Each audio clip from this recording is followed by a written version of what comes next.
आइए चैप्टर 9 में example 3 solve करते हैं। पहले इस एग्जाम्पल को समझते हैं। 1.5 मीटर टॉल एक ऑब्जर्वर किसी चिमनी से 28.5 मीटर दूर है। चिमनी के टॉप का एंगल ऑफ एलिवेशन उसकी आंखों पे 45 डिग्री है। हमें चिमनी की हाइट निकालनी है।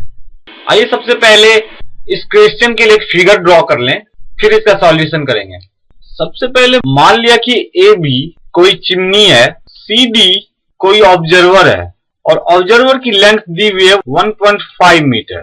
चिमनी से ऑब्जर्वर की डिस्टेंस 28.5 मीटर है और ऑब्जर्वर जो सीधी ऑब्जर्वर है उसके आईज से चिमनी के टॉप का एंगल ऑफ एलिवेशन 45 डिग्री है।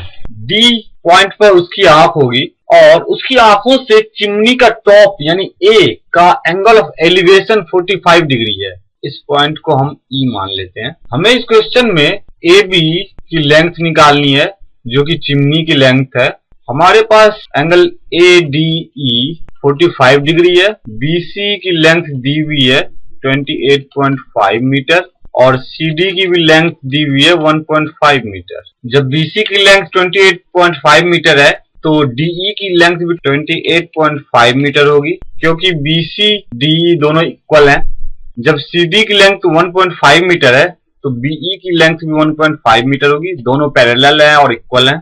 हमें AB की लेंथ निकालनी है। आइए अब इस क्वेश्चन का सॉल्यूशन करते हैं। Let AB is the height of a chimney. The angle of elevation of the top of chimney from the eyes of an observer is 45 degree. Is equal to angle ADE. 45 degree है, उसे हम angle ADE भी कह सकते हैं।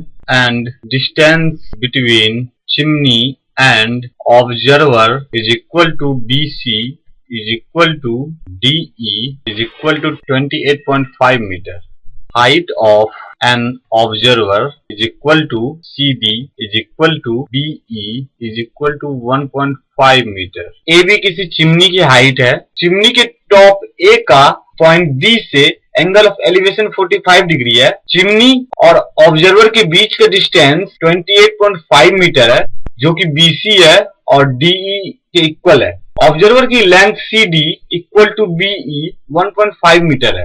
इस triangle में angle B 90 degree होगा और एंगल E भी 90 डिग्री होगा क्योंकि चिमनी वर्टिकली ग्राउंड पर है, तो जब वर्टिकली होगी तो उसका एंगल 90 डिग्री ही होगा। इन ट्रायंगल ADE में हम अगर AE की लेंथ निकाल लें तो BE की लेंथ हमें पता है, तो AB की लेंथ हम निकाल सकते हैं AE प्लस BE। तो इसके लिए हमें सबसे पहले A से E की लेंथ कैलकुलेट करनी पड़ेगी। 45 डिग्री एंगल दिया हुआ है। अगर हम 10:45 का रेशियो निकालें तो AE भी आ जाएगा और DE भी आ जाएगा। DE की वैल्यू में पता है तो हम AE की वैल्यू कैलकुलेट कर सकते हैं। तो ट्रायंगल ADE में 10:45 degree is equal to 10 perpendicular upon base का रेशियो होता है। यहाँ परपेंडिकुलर AE है और बेस DE है। AE upon DE that is 10:45 की वैल्यू 1 होती है तो 1 is equal to AE upon DE that is DE is equal to AE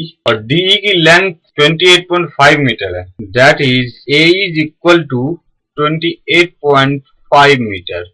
हमने AE की लेंथ भी निकाल ली है 28.5 metre. Therefore, length of chimney is equal to AB is equal to AE plus BE is equal to 28.5 meter plus BE 1.5 metre है is equal to 30 metre. तो chimney की height या length 30 metre है।